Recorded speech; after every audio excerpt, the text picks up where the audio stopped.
E aí, galera, esse é um vídeo introdutório a uma coisa que eu sempre estou tentando trazer e falar aqui, né? Que são os autores que são a fonte, o material base aí para o CCRO, para o aceleracionismo, para o que a gente hoje fala de aceleracionismo se desenvolver. E hoje eu vou introduzir, né, tentar fazer uma leve abordagem, uma passagem rápida em alguns tópicos gerais e especiais desse livro, que é grande, que é um livro complexo, que é um livro que eu percebo que muita gente fala, metade leu mal, a outra metade não leu. Então é um livro assim que realmente eu considero muito relevante, muito importante e que infelizmente poucas pessoas têm o desejo mesmo de começar a ler assim, de partir para o negócio. Fica muito numa zona de não conheço, então é quase um receio, né? Eu li o Uncharted duas vezes e eu sempre que leio mais uma parte eu vejo que eu preciso de mais, né? Então eu percebo que é um livro realmente muito rico e é um livro que aborda aí um milhão de coisas que vão da economia até a antropologia. Então a gente vê a relevância dele até hoje, né? Numa introdução bem geral, acho que alguns já estão familiarizados. Da esquerda é o Deleuze, da direita é o Guattari.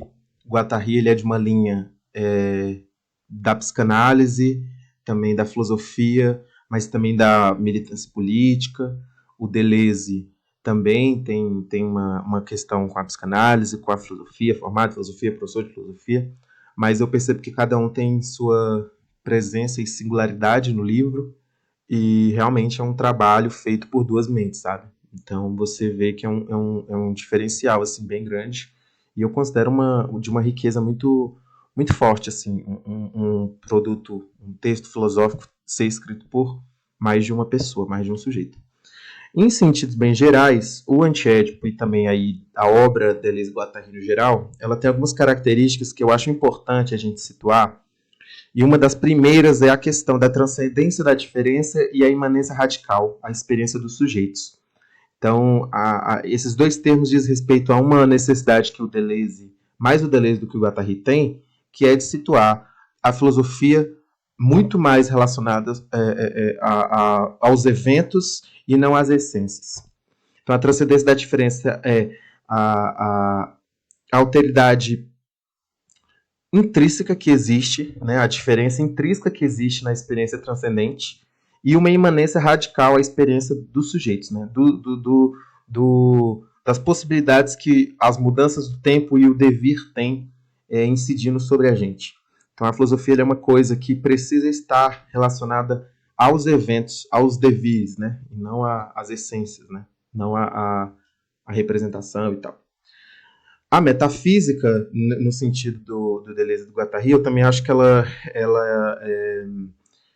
ela tem o sentido de falar de uma multiplicidade, né? Então, tipo, a metafísica, eu diria que a metafísica deles trata de uma multiplicidade de singularidades.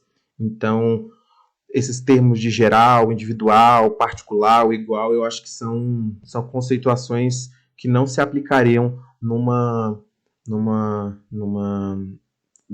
abordagem metafísica que está presente no Antiédipo, que está presente no pensamento desses dois autores. Né? O Deleuze, especialmente, tem influências de Nietzsche, de Bergson e do Spinoza assim, bastante fortes. Né? Ele tem aí esse repertório de influência muito grande. Percebo que o Guattari também tem uma influência marxista grande. Então, aí a gente tem um caldeirão de, de influência, de referências, etc. O Antiédipo ele é escrito no 1868, né? Ele é escrito nesse tempo histórico conturbado de movimentação política, estudantil, histórica, enfim, toda uma questão acontecendo ali na França. Ele é publicado em 72 e ele é o primeiro volume dessa obra, Capitalismo e Esquizofrenia, né? Escrita pelo Deleuze e pelo Guattari, e que tem o segundo volume sendo o Mil Platôs. Em um sentido muito geral, eu acredito que o antiédipo, ele tem uma tarefa, assim, tem um aspecto geral, que é analisar a relação do desejo e da realidade. É isso. Assim, em um sentido, em uma frase geral, o antiédipo ele analisa a relação entre desejo e realidade. E aí, entre essa relação, a gente viaja pela esquizofrenia, pela psicose, pelo capitalismo, pela economia, pela história das civilizações. Então, em um sentido geral, para mim, o antiédipo ele tem o intuito de entender a relação entre desejo e o real, né? O que a gente vê como real. Aqui é uma das capas, né, do antiédipo, acho que uma da edição brasileira antiga. Uma coisa importante também, né, que eu percebo, no começo do livro, né, já chega assim de cara, o livro ele tem 4 capítulos, né, e o começo do livro ele já é bem pé na porta, porque os autores começam falando sobre Schreber, né, sobre esse presidente Schreber, nessa passagem, né, o presidente Schreber tem os raios do céu no cu, ano solar. E alguns não vão atrás e aí ficam meio perdidos, etc. Mas esse Schreber é esse senhor aí, o Daniel Paul Schreber, que foi internado, né? Acho que em 1880, alguma coisa. Foi internado numa dessas clínicas aí. Nesse tempo, ele escreve esse texto, né? O Memórias de um Doente dos Nervos, que ele relata a psicose, a experiência dele, né, com essa insanidade, basicamente, né, com essa psicose aí, com essa coisa que ele passou. Esse texto depois o Freud analisa, e aí o Freud cria a hipótese de que a psicose dele era um meio dele reprimir desejo homossexual, porque o Schreber tem umas passagens que depois o Deleuze também vai analisar no Antiédipo, sobre devir mulher, seios, enfim, desejo. Mas agora a gente não vai adentrar isso. Porém, eu acho importante pontuar de que o Schreber que o texto fala de início, né, é esse caso aí analisado pelo Freud e que de cara já é desconfigurado pelo Deleuze e pelo Guattari, né? Enquanto tipo, a hipótese do Freud situa no Schreber como o neurótico, né, como a explicação tradicional da psicanálise, eles vão já colocar o caso do Schreber como um caso esquizo, muito mais interessante do que o estereótipo do neurótico no divã. O antiédipo ele também tem essas duas grandes tarefas que eu creio serem importantes para a gente entender melhor qual é a do livro, que é a primeira, estabelecer uma psiquiatria materialista, ou seja, instituir um desenho de configuração onde a principal dinâmica é a relação entre o inconsciente e os processos externos de produção, né, aquilo que eu tinha falado antes, relação do desejo real. E assim existe uma crítica central à psicanálise freudiana e a centralização do complexo do Édipo. E a segunda tarefa é o viés materialista histórico, tanto o marxista quanto o nietzschiano, né? Eu acho interessante citar isso, porque tem passagens no livro que eles falam de um materialismo nietzschiano, né? No materialismo histórico não é só uma análise marxista, digamos assim, para considerar que a história dos modos de produção e do desenvolvimento histórico-econômico também estão alinhados com a história do desejo. Especialmente quando se entende que para a transformação de certas fases históricas, né, certas mudanças, certos períodos aí de transição histórica, o desejo foi central para se instituir processos de desterritorialização, forçando a edipionização, a uniformização dos sujeitos e etc. Por que essa primeira tarefa? Né? A crítica à psicanálise do Freud e a centralização do complexo do Édipo, ela é assim, essencial para o livro inteiro. Porque existe uma tradição de entender o desejo como uma falta, né? Enquanto, para o Deleuze e para o Guattari, o desejo é a única dimensão possível que garante a liberdade real das singularidades e das forças de colocar a história em movimento. Né? O desejo como produção reverte a concepção do inconsciente freudiana, do teatro. Né? Então, o inconsciente, ali na psicanálise, se resume nessa metáfora do Édipo, do teatro, e isso perde o sentido real do inconsciente, que é a fábrica, que é a usina, que é ateliê, né, nos termos do Deleuze-Guattari. O inconsciente não delira sobre papai e mamãe. Ele delira sobre as raças, as tribos, os continentes, a história e a geografia. Sempre um campo social. E aí o que eles chamam de familismo, que é a psicanálise e essa centralização no Édipo, é o erro de reduzir o inconsciente só ao campo familiar. A psicanálise ela acerta em trazer o conceito do inconsciente, em articular o inconsciente. Então aí eles não estão só cagando na cabeça do Freud, né? Não é, Freud foi um merda e tal. Mas é entender que ela trouxe uma importância no conceito do inconsciente, mas o reduziu a um pequeno círculo familiar e triangular. E isso aí tem o seu problema, né? Esse viés materialista histórico, né, é interessantíssimo porque é basicamente você descobrir uma coisa em outro sentido, que é o desejo, né? Eles estão colocando o desejo em outro significado, em um significado diferente do desejo como ele é colocado na história da filosofia, por exemplo, e aí colocar isso para análise materialista histórica, para colocar esse conceito para analisar uma história humana, né? Uma história terrestre. E isso eu acho interessantíssimo. Eu vou tentar abordar mais o capítulo 1, que é esse Máquinas Desejantes, né? Não vai dar para fazer isso sobre os 4 capítulos, mas eu pretendo fazer um vídeo pelo menos por capítulo, que é um capítulo introdutório, então ele começa a descrever algumas coisas importantes aí do andamento do livro, né? Primeiro, o livro estabelece o esquizofrênico como um modelo melhor do que o neurótico, como um modelo de análise melhor do que o neurótico freudiano. Por quê? O esquizofrênico ele goza das máquinas desejantes por si só. Então, o esquizofrênico ele não vive a natureza como a natureza, mas como o processo de produção. O esquizo ele não separa ele, sujeito, da natureza. Ele vive unicamente o processo que os produz um no outro e acopla às máquinas. A produção, o conceito de produção, ele é fundamental para o livro inteiro, porque é a categoria efetiva da psiquiatria materialista, que é o que eles estão pretendendo construir. Então, o que eu acho que esse primeiro capítulo faz muito é descrever um processo interno, descrever um movimento interno do que acontece dentro mesmo, né? No caso, um choque entre as máquinas desejantes e o corpo sem órgãos, e transpor isso para a produção social histórica, para o real. Então ele descreve ali um jogo interno, uma equação interna, que é esse choque, essa cisão entre o que é máquina desejante e o que é corpo sem órgão, e coloca isso numa dimensão do real, coloca isso numa realidade, né, numa produção. A tradição ocidental da filosofia, e aí é de Platão até Freud, situa o desejo através da aquisição. Então o desejo é algo que falta, né?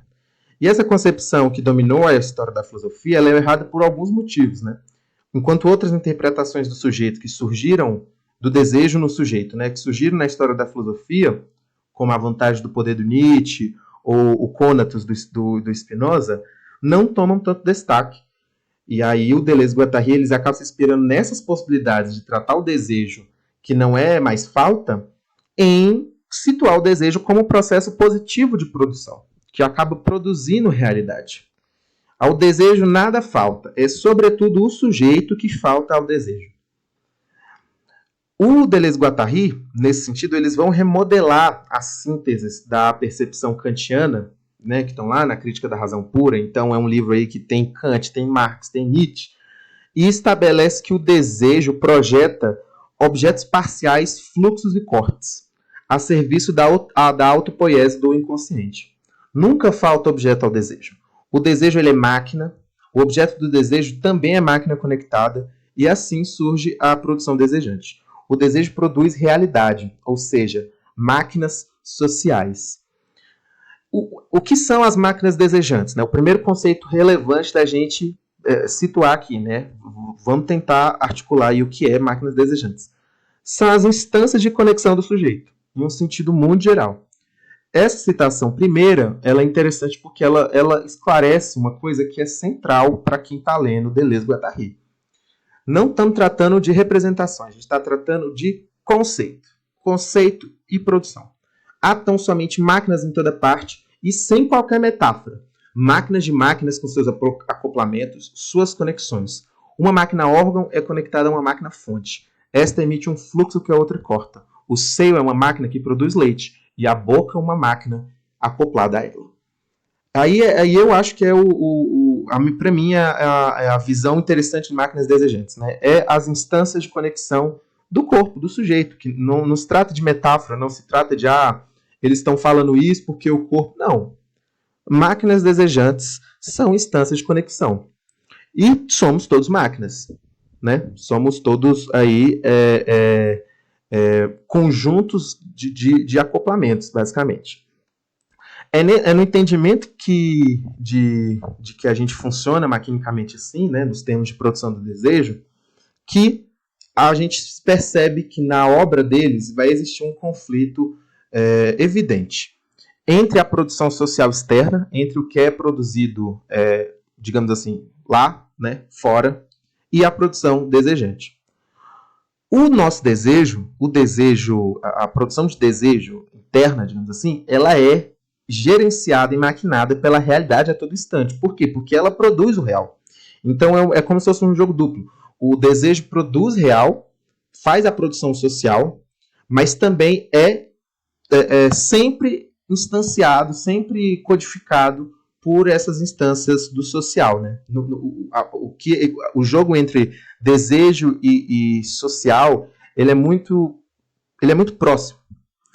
E a produção incessante também está relacionada com um termo importante, que é o do corpo sem órgãos, né? E que aí já é a outra parte. As máquinas desejantes fazem de nós um organismo.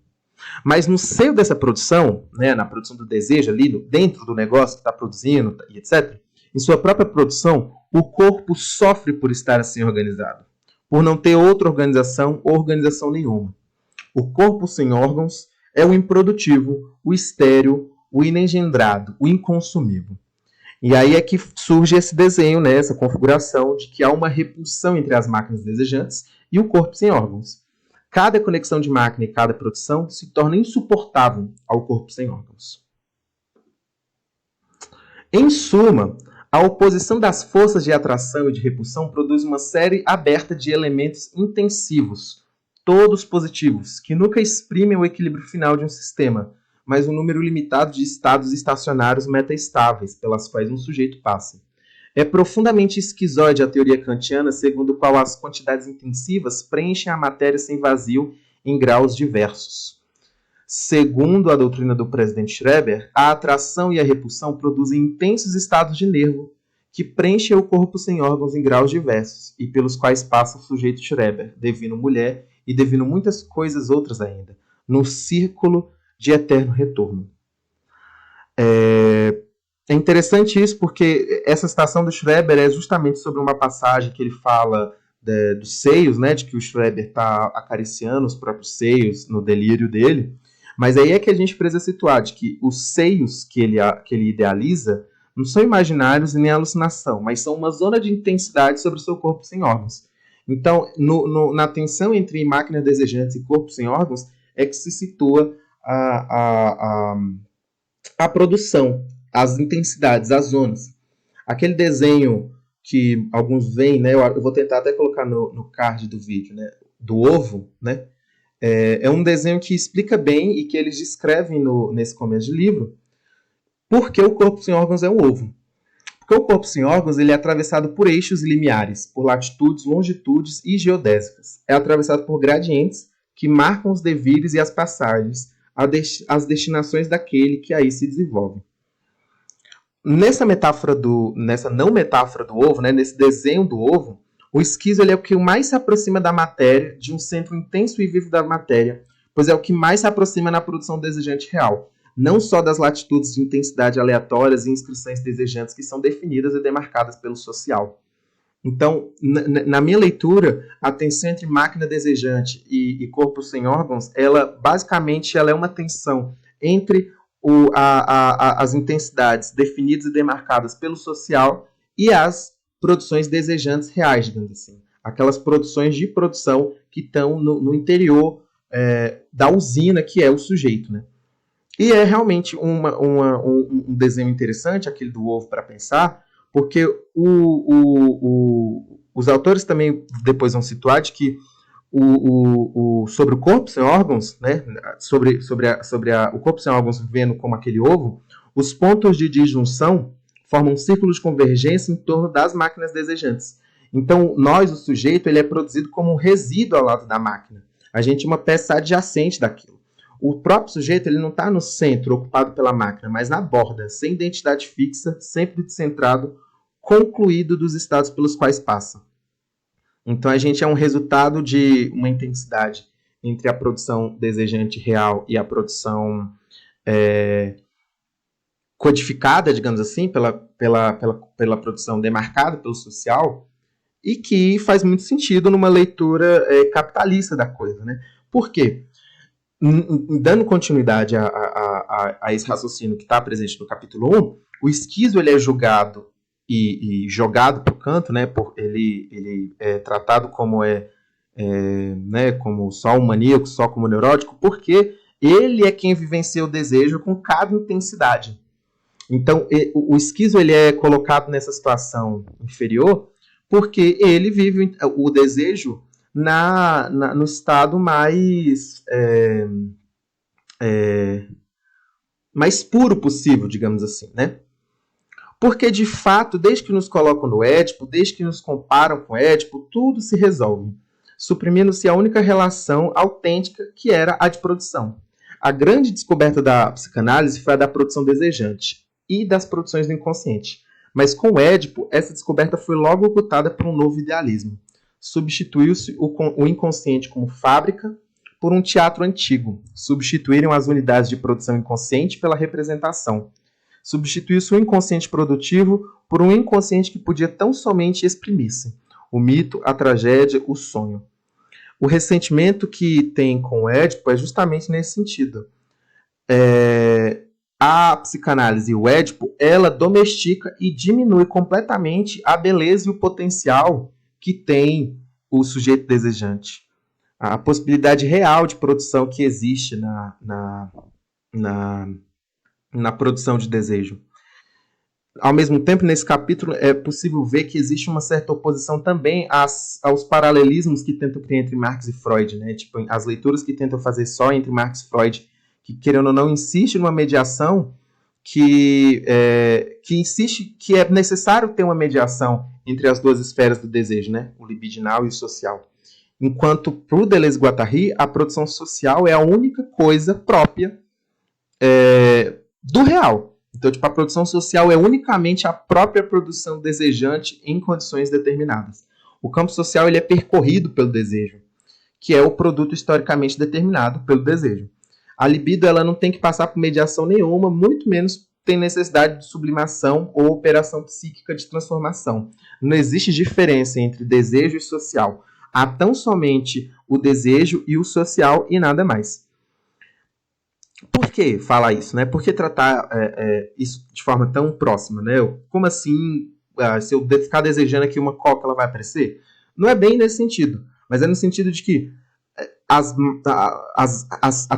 até o que é mais ruim, as mais formas ruins de opressão, de repressão e de reprodução social também são produzidas pelo desejo.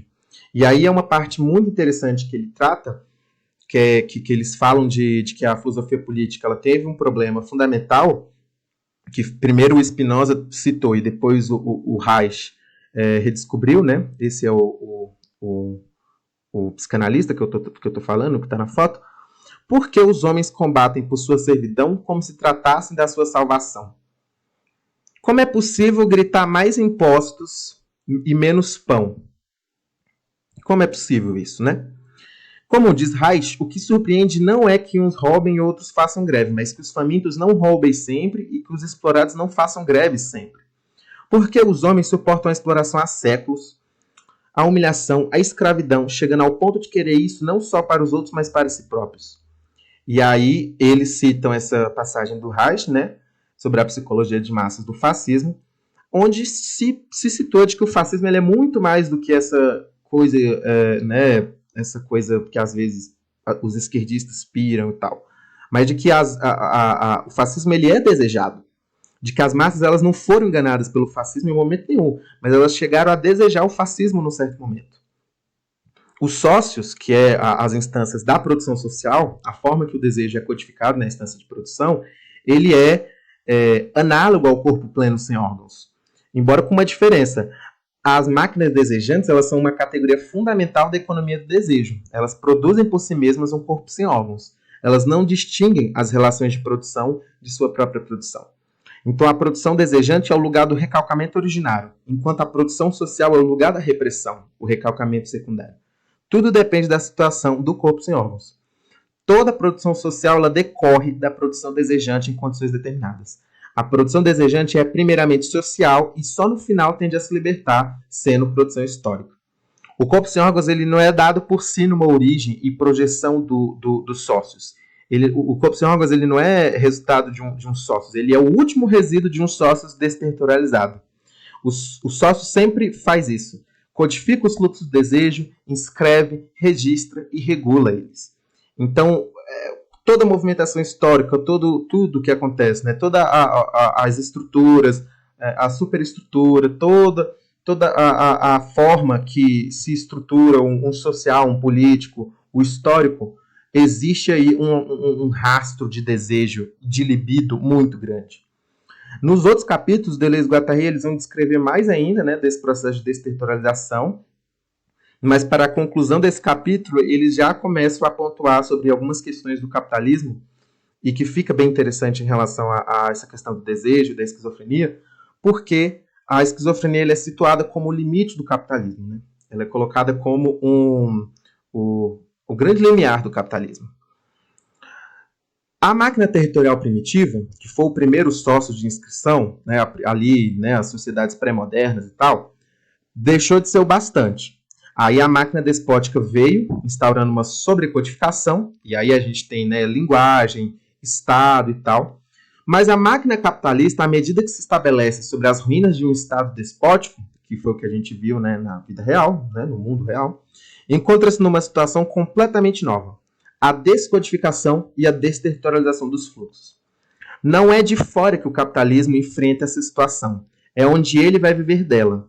É nessa situação que ele encontra a condição e a matéria e a impõe com toda a violência.